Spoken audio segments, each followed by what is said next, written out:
Assalamualaikum warahmatullahi wabarakatuh. Perkenalkan, nama saya Kurniawan Trinugroho dengan NIM final 120030. Dalam kesempatan kali ini, saya ingin menjelaskan tentang Translation Technique by Molina and Albir. Baik, langsung saja kita mulai. Teknik penerjemahan. Strategi atau teknik penerjemahan adalah hal-hal praktis, berbeda dengan metode penerjemahan yang kurang lebih normatif, yang langsung berkaitan dengan langkah praktis dan pemecahan masalah dalam penerjemahan. Menurut Molina dan Albir 2002-509, a technique is the result of a choice made by a translator.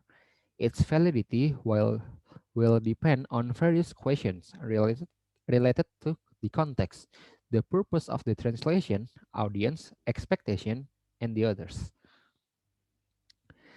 Teknik penerjemahan menjadi sebuah prosedur untuk mengklasifikasikan bagaimana kesepadanan terjemahan yang dihasilkan. Berikut ini adalah teknik penerjemahan yang umumnya digunakan oleh penerjemah yang diusulkan oleh Molina dan Albir 2002. Yang pertama yaitu adaptasi atau adaptation. Adaptasi adalah teknik penerjemahan yang digunakan untuk menggantikan unsur budaya bahasa sumber dengan unsur budaya bahasa sasaran yang memiliki karakteristik serupa. Unsur budaya sendiri itu sendiri dekat dengan pembaca sasaran. Contohnya pada bahasa sumber many plants sprout in spring. Pada bahasa sasaran, banyak tanaman bersemi saat musim penghujan. Baik, lanjut yang kedua, yaitu ada amplifikasi atau amplification. Amplifikasi adalah teknik penerjemahan yang digunakan untuk memberikan informasi yang eksplisit, lebih lengkap dan jelas dari informasi yang semula implisit dan tidak diformulasikan dalam bahasa sumber, seperti informasi tambahan dan parafrase yang jelas. Contoh, pada bahasa sumber, many people celebrate Valentine yesterday. Pada bahasa sasaran, banyak orang merayakan Valentine, hari kasih sayang, dengan mengirim kartu ucapan dan hadiah kemarin. Lalu selanjutnya ada reduksi atau reduction. Teknik ini merupakan kebalikan dari teknik amplifikasi yang dilakukan dengan membatasi atau mengurangi informasi dalam bahasa sasaran. Sebagai contoh, pada bahasa sumber, many tourists watch the ceremony of Ngaben, a cremation in Bali. Pada bahasa sasaran, banyak turis menyaksikan upacara Ngaben. Lalu ada yang keempat yaitu peminjaman atau borrowing. Teknik peminjaman adalah teknik penerjemahan yang diterapkan dengan cara meminjam istilah bahasa sumber. Teknik ini terbagi menjadi dua macam, yaitu teknik peminjaman murni atau pure borrowing dan teknik peminjaman yang dinaturalisasi atau naturalized borrowing. Contohnya yang pertama yang pure borrowing, hydrocephalus becomes a dangerous disease attacking the baby at recent time. Pada bahasa sasaran, hydrocephalus menjadi suatu penyakit berbahaya yang menyerang bayi akhir-akhir ini. Pada kata hydrocephalus ini dicetak dengan huruf miring karena merupakan menggunakan teknik pure borrowing. Lalu contoh yang kedua, naturalized borrowing pada bahasa sumber, where did you buy the soft lens? Dan pada bahasa sasaran, di mana kamu membeli soft lens itu? Itu dinaturalisasi ke bahasa sasaran. Jadi tidak perlu dicetak miring seperti pada contoh yang pertama. Lalu lanjut, yang kelima adalah calc. Teknik ini digunakan oleh penerjemah untuk menerjemahkan kata atau frasa asing pada bahasa sumber secara literal dan bisa struktural maupun leksikal. Contohnya pada bahasa sumber, he becomes a vice chairman in his organization. Pada bahasa sasaran, dia menjadi seorang wakil ketua dalam organisasinya. Lalu ada teknik yang keenam yaitu kompensasi. Kompensasi merupakan teknik penerjemahan yang memperkenalkan elemen informasi atau efek gaya, unsur stilistika di bagian lain pada bahasa sumber ke bahasa sasaran. Karena elemen tersebut tidak dapat tercermin di tempat yang sama seperti pada bahasa sumber. Contohnya pada bahasa sumber, to, to kill two birds with one stone. Pada bahasa sasaran, sekali merengkuh dayung, 2-3 pulau terlampaui. Lalu ada yang ketujuh yaitu deskripsi. Teknik ini digunakan untuk menggunakan atau untuk menggantikan istilah atau ekspresi pada bahasa sumber dengan sebuah deskripsi dari bentuk dan atau fungsinya ke dalam bahasa sasaran.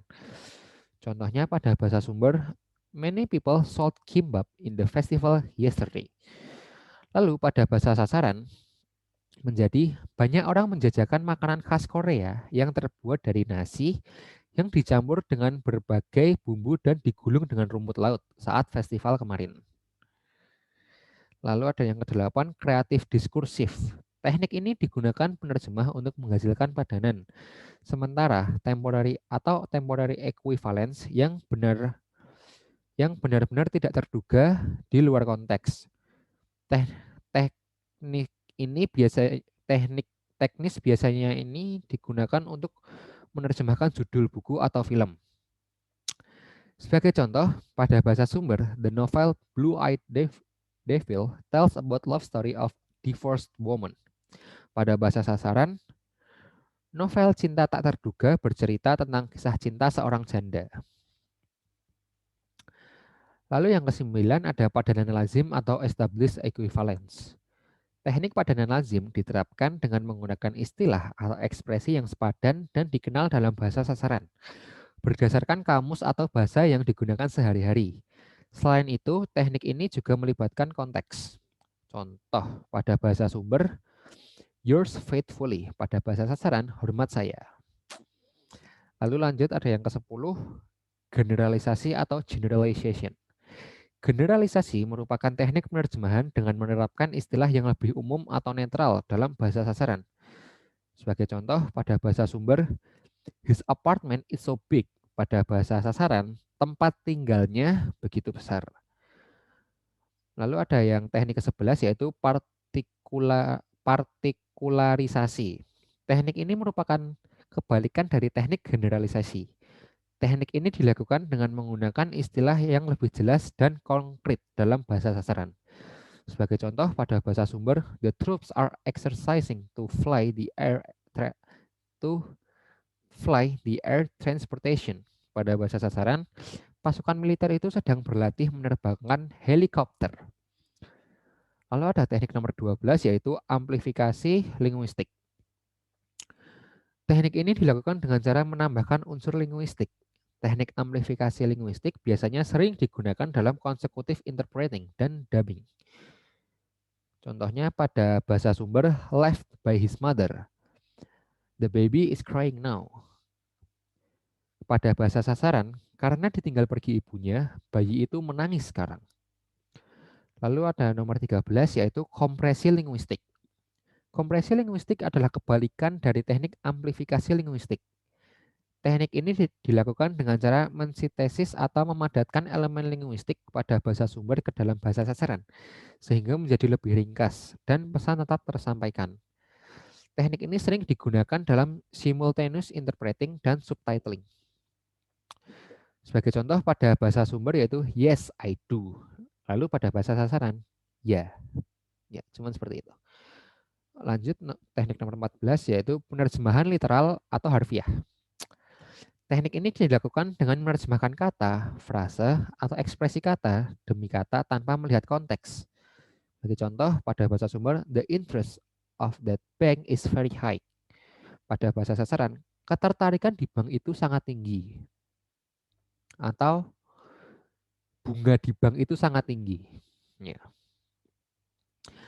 Lalu ada teknik yang nomor 15 yaitu modulasi atau modulation. Modulasi adalah teknik penerjemahan dengan mengubah sudut pandang untuk memfokuskan pada kategori kognitif dalam kaitannya dengan bahasa sasaran. Hal ini dapat terjadi secara leksikal maupun struktural. Sebagai contoh, pada bahasa sumber, I hit my head. Lalu pada bahasa sasaran, kepalaku terbentur. Lalu ada nomor 16 yaitu teknik substitusi. Teknik substitusi atau penggantian dilakukan dengan mengubah unsur linguistik untuk unsur paralinguistik, intonasi, gerak tubuh, atau sebaliknya. Teknik ini sering digunakan dalam menafsirkan, misalnya gerakan membungkuk yang dilakukan orang Jepang yang dapat diterjemahkan menjadi terima kasih, maaf, halo, selamat tinggal, selamat datang, dan lain-lain. Lalu ada teknik Yang nomor 17 yaitu transposisi atau transposition. Transposisi adalah teknik penerjemahan dengan mengubah kategori gramatikal dari bahasa sumber ke bahasa sasaran.